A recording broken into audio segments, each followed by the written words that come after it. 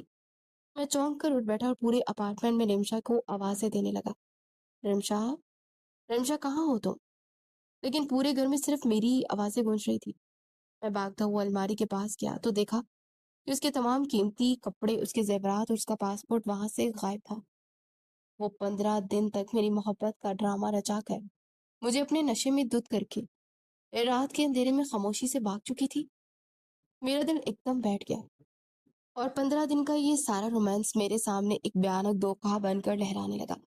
چاہے میں ایک بار پھر اس کے بنے ہوئے جال میں بری طرح سے پھنس کر اکیلا رہ گیا تھا۔ میرا دل ہتھوڑے کی طرح پسلیوں سے ٹکرا رہا تھا اور پورا اپارٹمنٹ کسی قبرستان کی طرح ٹھنڈا اور سنسان محسوس ہو رہا تھا۔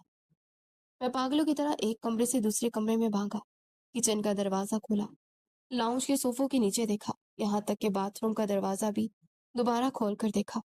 جہاں تک صبح ہم دونوں ایک دوسرے کے سحر میں ڈوبے ہوئے تھے، لیکن وہاں رمشا کے وجود میں صرف خوشبو باقی تھی اور وہ خود کہیں نہیں تھی۔ الماری کی خالی ہینگرز اور درازوں میں بکھری چند فالتو چیزیں چیخ چیخ کر کہہ رہی تھی کہ 15 دن کا وہ سارا رومانس، وہ سسکیاں، وہ پیار، وہ باہوں کا حصار سب ایک مقروض چال تھی تاکہ میرا شک دور ہو سکے اور وہ سکون سے بھاگنے کی تیاری کر سکے۔ میں نے ایک لمحے کی بھی تاخیر نہیں کی اور دیوانہ وار اپارٹمنٹ سے باہر نکل کر گاڑی کی طرف بھاگا۔ میں نے گاڑی سٹارٹ کی اور سڑک پر پاگلوں کی طرح دوڑا دی۔ میرا پہلا رخ زاہد کا وہ عالیشان بنگلہ تھا جہاں پچھلی بار اس نے مجھے دھمکی دی تھی۔ میرے ہاتھ سٹرنگ پر کانپ رہے تھے اور میری آنکھوں کے سامنے اندھیرا چھا رہا تھا کہ اگر وہ سچ مچ زاہد کے ساتھ بھاگ گئی تو میں چچا کو کیا منہ دکھاؤں گا۔ جب میں زاہد کے گھر پہنچا اور وہ باہر کھڑے چوکیدار کو جھٹکے سے پکڑ کر پوچھا کہ زاہد کہاں ہے، تو اس نے خوفزدہ ہو کر بتایا کہ صاحب تو پچھلی رات سے اپنا سارا سامان پیک کر کے کہیں چلے گئے ہیں، ان کا موبائل فون بھی بند ہے۔ زاہد کا بھی اپنے گھر میں نہ ہونا میرے سر پر کسی آسمانی بجلی کی گرنے کی جیسا تھا۔ وہ دونوں مل کر مجھے اور چچا کو برباد کر کے چاہ چکے تھے۔ میں نے وہیں کھڑے کھڑے چچا کو فون ملایا۔ میری آواز صدمے اور خوف سے لرز رہی تھی۔ میں نے روتے ہوئے کہا کہ چچا، رمشا گھر پہ نہیں ہے، وہ رات کے اندھیرے میں اپنا سب کچھ لے کر بھاگ گئی ہے۔ اور زاہد بھی اپنے گھر پر موجود نہیں ہے۔ فون کے دوسرے سرے پر چچا کی سانسیں ایک دم رک گئی۔ کچھ ہی دیر بعد ان کی گاڑی چیختی ہوئی میرے اپارٹمنٹ کے باہر آ کر رکی۔ چچا کے چہرے پر غصے اور صدمے کا ایک ایسا طوفان تھا جس نے انہیں بوڑھا کر دیا تھا۔ انہوں نے اپنے تمام با اثر دوستوں، پولیس افسران اور نجی جاسوسوں کو الرٹ کر دیا۔ شہر کے چپے چپے، ہوائی اڈے اور ریلوے اسٹیشن میں ان کی تلاش شروع کروا دی، لیکن وہ دونوں ایسے غائب ہوئے جیسے زمین انہیں نگل گئی یا آسمان کھا گیا ہو۔ اس کے بعد کے 2 دن مجھ پر قیامت کی طرح ٹوٹے۔ 48 گھنٹے میری زندگی کے سب سے ہولناک اور اذیت ناک دن تھے۔ میں نے نہ تو سو سکا تھا اور نہ ہی میرے حلق سے پانی کا ایک گھونٹ نیچے اترا۔ میں دن بھر شہر کی سڑکوں پر دیوانہ وار گاڑی چلاتا، اس ہوٹل، اس ریسٹورنٹ، ہر اس جگہ کا چکر کاٹتا جہاں رمشا زاہد کے ساتھ جا سکتی تھی، لیکن ہر جگہ سے صرف ناکامی ہی میرا مقدر بنتی۔ رات کو جب میں اکیلا اس خاموش اپارٹمنٹ میں لوٹتا تو بیڈ روم کا وہ خالی بستر مجھے کاٹنے کو دوڑتا۔ مجھے بار بار رمشا کو مسکراتا چہرہ، اس کی شرٹ کے کھلے بٹن اور وہ باتھ روم کے شاور کے نیچے اس کا میرے سینے سے لگتا یاد آتا، اور پھر اگلے پل اس کا یہ بھیانک دھوکہ میرے دل پر خنجر کی طرح لگتا۔ میں صوفے پر سر رکھ کر اکیلا لوٹتا اور خود سے پوچھتا کہ کیا اس کی وہ محبت، وہ لمس سب جھوٹ تھا؟ چچا کی خاموشی اور ان کی حقارت امیز نظریں مجھے اندر سے اندر کھوکھلا کر رہی تھی۔ ان 2 دنوں کی مسلسل ذہنی ٹارچر اور بے بسی نے مجھے ایک زندہ لاش بنا کر رکھ دیا تھا، کیونکہ رمشا کا کہیں کوئی سراغ ہی نہیں مل رہا تھا۔ 2 دن کی وہ اندھیری اور ہولناک قیامت ابھی ختم ہی نہ ہوئی تھی کہ تیسرے دن کی شام میرے موبائل فون کی اسکرین پر ایک نامعلوم نمبر چمکنے لگا۔ میری آنکھوں نے کانپتے ہوئے جیسے ہی کال ریسیو کی، دوسری طرف آنے والی آواز نے میرے پاؤں تلے سے زمین نکال دی۔ وہ رمشا تھی، لیکن وہ رمشا نہیں تھی جو غرور سے بات کرتی تھی، بلکہ وہ ایک لاچار اور بے بس اور بری طرح روتی ہوئی لڑکی تھی جس کی ہچکیاں بند ہو چکی تھی۔ اس نے روتے سسکیاں لیتے ہوئے کہا کہ مجھے بچا لو، خدا کے لیے مجھے یہاں سے نکالو۔ زاہد ایک درندہ ہے، اس نے مجھے دھوکہ دیا، وہ یہاں ایک اندھیرے تہہ خانے میں میرا سودا کر رہا ہے، وہ مجھے کسی بہت بڑے اور غلط گروہ کو بیچ رہا ہے۔ مجھے معاف کر دو، میں برباد ہو گئی ہوں، اگر تم نہ آئے تو مجھے مار ڈالے گا۔ اس کی یہ حالت، اس کی یہ چیخیں سن کر 15 دن کا دھوکہ اور غصہ ایک پل میں غائب ہو گیا، اور میرے اندر کا محافظ ایک بار پھر سے جاگ اٹھا۔ میں نے چچا کو فوراً الرٹ کیا۔ انہوں نے اپنی تمام تر بااثر طاقت کا استعمال کرتے پولیس کی بھاری نفری ہمارے ساتھ بھیجی۔ رمشا نے فون بند ہونے سے پہلے جس لوکیشن کا ہلکا سا اشارہ دیا تھا، پولیس نے اس کا سگنل ٹریس کیا اور ہم شہر سے دور ہائی وے پر واقع ویران گودام کی طرف پاگلوں کی طرح دوڑ پڑے۔ جب ہماری گاڑیاں وہاں پہنچی تو پولیس نے چاروں جانب سے گھیرا ڈال کر گودام پہ چھاپا مارا۔ وہاں فائرنگ کا تبادلہ ہوا اور پولیس نے زاہد اور اس کے پورے گروہ کو رنگے ہاتھوں دبوچ لیا، جو کہ رمشا کو آگے فروخت کرنے کا سودا مکمل کر رہے تھے۔ جب میں گودام کے اندرونی کمرے میں داخل ہوا تو رمشا کو دیکھ کر میری روح کانپ اٹھی۔ وہ ایک کونے میں زمین پر بیٹھی ہوئی تھی، اس کا لباس تار تار تھا، بال بکھرے ہوئے تھے اور چہرے پر زخموں کا نشانات تھے۔ زاہد اس کی معصومیت اور محبت کا فائدہ اٹھا کر اس کے ساتھ شدید ترین زیادتی اور بدسلوکی کر چکا تھا۔ اب اسے ایک بڑی رقم کی عوض آگے کسی بین الاقوامی گروہ کے حوالے کر رہا تھا تاکہ وہ ہمیشہ کے لیے غائب ہو جائے۔ رمشا کی حالت اتنی بھیانک تھی کہ وہ کسی زندہ لاش کی طرح لگ رہی تھی۔ میں نے آگے بڑھ کر اپنی جیکٹ اتاری اور اس کے کانپتے وجود پر ڈال دی، اسے اپنی باہوں میں اٹھا کر باہر لے آیا۔ اس واقعے کے بعد رمشا کی ذہنی حالت بالکل تباہ ہو چکی تھی۔ وہ اپنے ہی سائے سے ڈرتی تھی، اندھیرے کمرے میں چیختی تھی، وہ کسی مرد کو اپنے قریب نہیں آنے دیتی تھی۔ میں نے اسے واپس اسی اپارٹمنٹ میں لا کر رکھا اور دن رات ایک کر کے اس کی دیکھ بھال شروع کر دی۔ میں اس کے پاس بیٹھتا، اسے اپنے ہاتھوں سے کھانا کھلاتا، اس کے ماتھے پر ہاتھ رکھ کر اسے تسلی دیتا کہ اب وہ بالکل محفوظ ہے اور کوئی درندہ اسے نقصان نہیں پہنچا سکتا۔ چچا بھی روز وہاں آتے اور اپنی بیٹی کی یہ حالت دیکھ کر خون کے آنسو روتے۔ ایک شام جب رمشا کے ہوش و حواس تھوڑے بحال ہوئے تو اس نے چچا کا ہاتھ پکڑا، روتے ہوئے سارا سچ نکل دیا۔ اس نے چچا کو بتایا کہ ہوٹل کے کمرے میں اس لڑکے نے مجھے کچھ نہیں کیا تھا، سب زاہد کا اور میرا بنایا ہوا ایک گھناؤنا جال تھا تاکہ میں اس بزدل دیہاتی کو راستے سے ہٹا کر زاہد کے ساتھ بھاگ سکوں۔ زاہد نے خود کھڑکی کے باہر سے وہ تصویریں کھینچی تھی، لیکن اس معصوم لڑکے نے ہمیشہ میری عزت کی حفاظت کی اور اب بھی اس جہنم سے مجھے یہی بچا کر لایا ہے۔ رمشا کے منہ سے یہ سچ سن کر چاچا صدمے سے وہیں بیٹھ گئے۔ ان کی آنکھوں میں اپنے بھائی کے بیٹے کے بڑی پچھتاوے کے آنسو تھے۔ انہوں نے آگے بڑھ کر میرے دونوں ہاتھ اپنے ہاتھوں میں لیے اور مجھ سے معافی مانگتے ہوئے کہا کہ بیٹا، مجھے معاف کر دو۔ میں اپنی بیٹی کے جھوٹ پر یقین کر کے تمہاری شرافت اور غیرت پر داغ لگایا۔ تم واقعی اس خاندان کے سب سے سچے اور غیرت مند بیٹے ہو۔ میں نے چاچا کو گلے لگا کر کہا، چاچا آپ میرے بزرگ ہیں، معافی مت مانگے، اب سب ٹھیک ہو چکا ہے۔ اس کے بعد کے چند مہینے میری زندگی کی سب سے بڑی عزم، لیکن میں نے نہیں مانی۔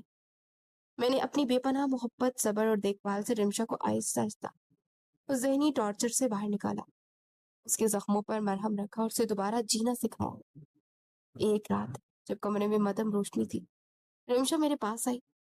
اس کی آنکھوں میں اب وہ پرانا غرور نہیں تھا، بلکہ گہرا پچھتاوا اور سچی محبت تھی۔ وہ میرے سینے سے لگ کر زار و کتار رو پڑی اور کہنے لگی کہ مجھے میری غلطیوں کی بہت بڑی اور دردناک سزا مل چکی ہے۔ زاہد نے میری زندگی برباد کر دی تھی، لیکن تم نے مجھے ایک نیا جنم دیا ہے۔ کیا تم مجھ جیسی گناہگار لڑکی کو سچ مچ قبول کر سکتے ہو؟ میں نے مسکرا کر اسے اپنی باہوں کے محفوظ حصار میں لے لیا اور بہت نرمی سے اس کے ماتھے پر اپنے ہونٹ رکھ دیے۔ رمشا نے روتے ہوئے میری سچی محبت کو دل سے قبول کر لیا اور میں نے اس کی محبت کو اپنا لیا تھا۔